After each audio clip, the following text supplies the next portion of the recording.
November 30th, 2022 will likely go down in history as either the beginning or the end of something. I remember talking to our engineering teacher, and he was like, "Have you seen this?" And I was like, "Have you seen this?" Alexa Duda teaches computer science and technology at Tualatin High School. And what she was seeing was the public launch of ChatGPT. Our roles in the school are kind of like forward-thinking tech people because of what we teach with students. And we were showing it to students and trying to talk them through it as it was coming out. And ChatGPT wasn't the first AI chatbot to be made available to the public, but the two that came before it from the tech company Meta both flopped. They weren't good. ChatGPT, on the other hand, gained 30 million users in just a few months. If you typed a question, it would respond conversationally with an answer. Then it might offer more information on the topic. It could explain complicated ideas at a 9th grade or 5th grade level, wherever you were at. It could tell you about obscure historical events and then answer your follow-up questions. It was essentially a computer program that could teach you anything you wanted at your speed. It wasn't perfect yet, but it was pretty good and getting better all the time. The implications for educators were enormous. I just felt like it was my responsibility to help students learn how to navigate this as I'm learning how to navigate it. It's like building the plane while it's flying. Oregon has, for the most part, helped educators pilot this particular plane. It was the first state to release guidelines for AI and K-12 schools in August 2023. Since then, 26 states and Puerto Rico have done the same. Some schools around the country, however, have tried to keep the plane from ever taking off. Now, the New York City Department of Education is cracking down on a particular tool. Students and teachers can no longer access an artificial intelligence chatbot that generates writing. It's called ChatGPT. From the Gert Boyle studio, I'm Jen Chavez, and this is The Evergreen, a podcast from OPB about the place you call home. Today on the show, how are students and teachers using AI in the classroom? Is it enhancing our ability to learn, destroying our ability to think, or just changing what learning looks like? OPB education reporter Natalie Pate and video producer Emily Hamilton recently spent some time looking into this. You can find their article and video at opb.org. The first thing to know about artificial intelligence is that this is not the first time teachers have had concerns about how a new technology will affect their students. Back in ancient Greece, Socrates worried that this hot new tool called writing would ruin people's memory. Why would anyone need to remember anything if it was all just written down somewhere? I hear frequently in that conversation the argument around a scientific calculator as the example. Alina Dasha Pitala is currently a first-year student at Vanderbilt University. But when she talked with OPB over the summer, she had just graduated from the International School of Beaverton, where she'd been involved with the Oregon chapter of ENCODE, an organization dedicated to helping policymakers and the public navigate the future of AI, which you could argue is just a very sophisticated calculator. Like, that was a new tool that came on, and when it came into the scene, into the classroom, you had a lot of people who were like, oh, it's thinking for the students. They're not going to understand how the math works. The umbrella term for the concern here is cognitive offloading. Essentially, when a new technology does your thinking for you. And it's a real problem.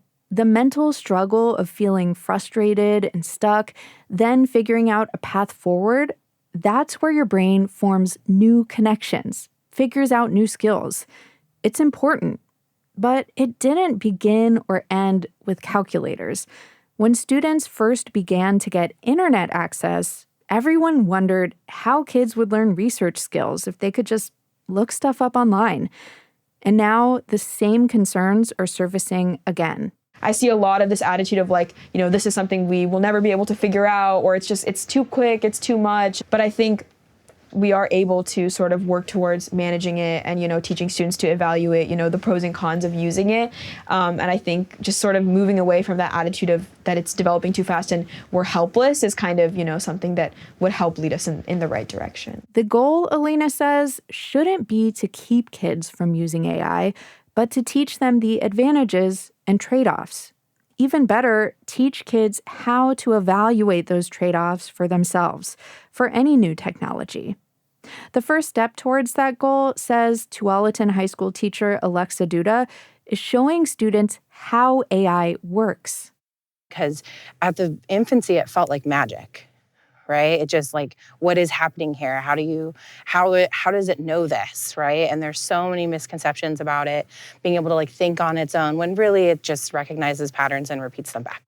The technology behind most chatbots is called a large language model, or LLM. And the most basic explanation of how an LLM works is that it predicts the most likely next word in a sequence based on the patterns it has learned from vast amounts of text. Full disclosure, in the spirit of today's topic, we asked AI to help us write that last sentence. AI also helps Duda's younger students visualize exactly what that sentence really means. In her classes, students play a computer game in which you attempt to teach an AI to recognize fish. It has all these fish come across the screen, and you have to tell the chatbot, say if it's a fish or not. So it's pictures of fish and trash. And you train it over, a set of 50, and then it repeats back like, I think this is a fish, or I think this is not a fish. And so it really helps kids understand like how it learns. Watching the model learn in real time demystifies it to some extent. It's like the old saying goes, teach a computer to recognize fish, and it will sometimes get it wrong. Teach a kid to teach a computer to recognize fish, and they'll be skeptical for a lifetime. They'll understand where AI hallucinations come from.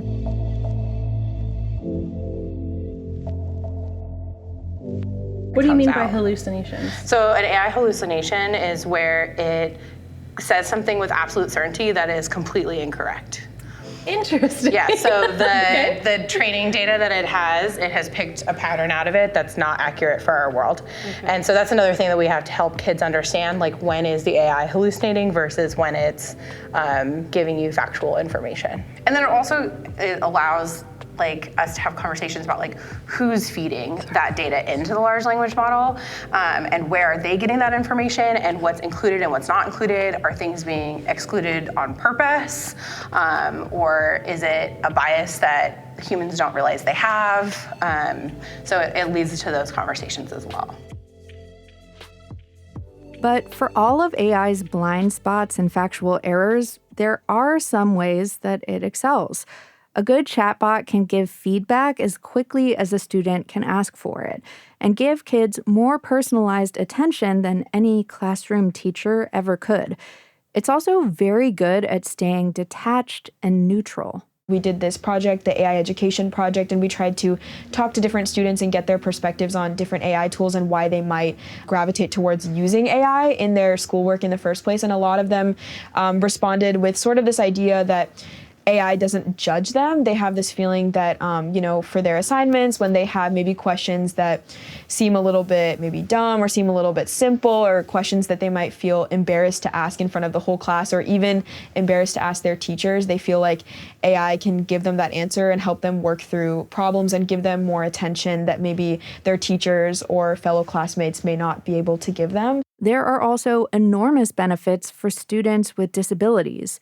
Tiger Tualatin Library Media Specialist Casey Fernandez told a story about a special education teacher, Bruce Alter, who used AI tools to help students in wheelchairs who cannot speak complete assignments in ways they never had before. And they have a guide that shows how you can adjust the text with the student's input to make sure that it's actually saying what the student is intending.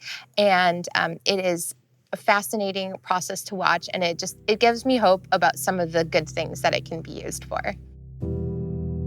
So to recap, generative AI tools are the latest in a long line of innovations that have changed how students learn and how teachers teach.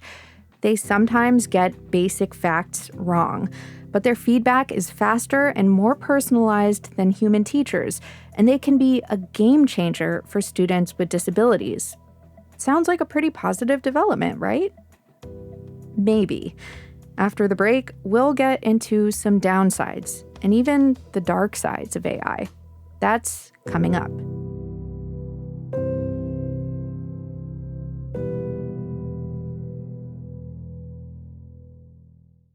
Thanks for listening to The Evergreen, our podcast from OPB about the place you call home. If you like what you hear, subscribe to us on your favorite podcast app, and we'll teach you something new about what's going on in the Pacific Northwest every Monday morning. You can also follow OPB on Instagram at OPBphoto, or follow me directly at Jen Chavez OPB. That's Jen with 2 N's, and I'll keep you posted on everything Team Evergreen is up to. And remember, this episode about how AI is reshaping the landscape of K-12 education and all the great reporting and storytelling you hear on this show is made possible by the support of many thousands of OPB members. On October 1st, that cut to our federal funding you probably heard about officially kicked in.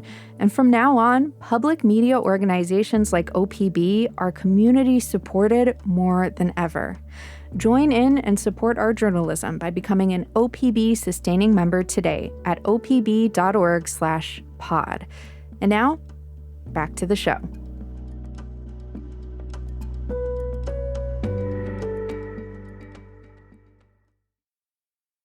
A long, long time ago, back in 2022 and 2023 when AI was new, most of the concerns about AI in the classroom focused on students using it to do less work. Especially in school with what we were sort of learning and hearing about AI, it was mostly like, don't use AI to cheat.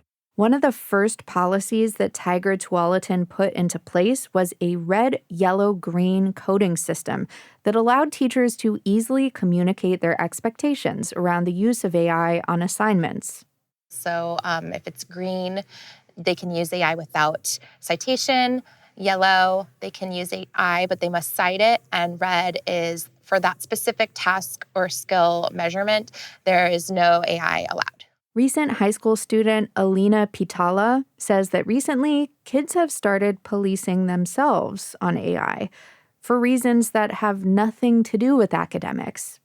During finals her senior year, she was studying with friends, maybe 5 minutes before a test, and they wanted to look something up quickly. And, sometimes when you search things up on Google with like a science-heavy topic, you just get all these long research papers and articles that you don't really have time to read when you have 5 minutes before an exam. And so I and another friend had suggested, why don't we just ask ChatGPT? And then there was another, person that was present that was like, I would reconsider that, because do you know how much energy is actually being used when you just utilize ChatGPT or a form of generative AI, just kind of like your new search engine, like your new Google? One researcher calculated that every AI query uses roughly the same energy as leaving a light bulb on for 20 minutes. That's about 10 times as much energy as an old-fashioned Google search.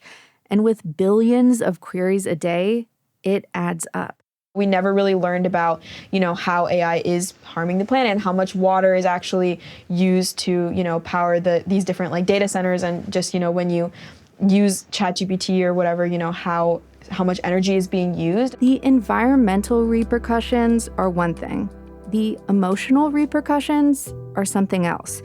Because while we've mostly been discussing the chatbot versions of AI, there are also image and video tools that can be prompted to generate realistic photos or footage of almost anything. Students are being bullied and sexually harassed with deep-faked nudes of their classmates or themselves. One survey found that 40 to 50% of students were aware of deep fakes circulating in schools.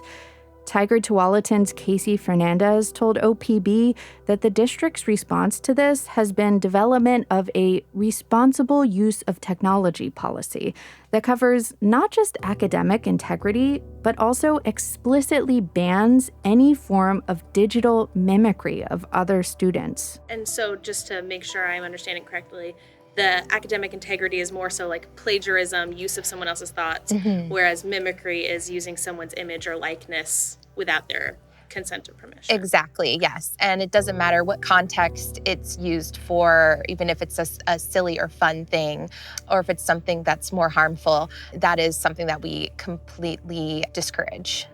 So AI tools can be used to accelerate learning or harass other students. They provide access and academic resources for students with disabilities, but also consume massive amounts of energy. Like any new technology with the power to change how we interact with the digital world, it's neither entirely good nor entirely bad. It's just new and pretty much unstoppable. At a recent conference, Alexa Duda realized that kids who didn't learn how to use AI were going to be left behind. I heard a speaker there talk about how it's a major equity issue, that it's here, people are using it, it's going to be used in the workplace now and in the future, and that if we're not preparing students for it, that we're setting them behind, and that there are some kids that are going to have access no matter what, and other kids who won't, and that schools have to make up that gap for them. And after leaving that conference, I just felt like this needs to be happening now, yesterday, in my classroom. Maybe it's helpful here to list the things that this new technology hasn't changed. Kids still want to engage with and be prepared for the real world. A teacher's job is bringing it to them at a pace and speed and in ways that they can handle and learn from. Maybe November 30th, 2022 wasn't the beginning or the end of anything. Maybe it was simply a historically teachable moment. I already teach technology, which is always evolving, and the technology I teach today is not the technology they're going to need in the workforce in 5 years, 10 years, 20 years. We can't predict what those things are going to be, but I can carry them along with me as the new technology emerges. So then they know how to do that on their own, and then when they are adults off in the world, they can keep up with those things and still be prepared for their 21st century job that we can't imagine. And I just thought, this is the moment to do it, right? This is the time I need to educate myself, and then I need to help them learn how it works, when we should use it, the ethics and concerns with it, so we are using it responsibly in our world.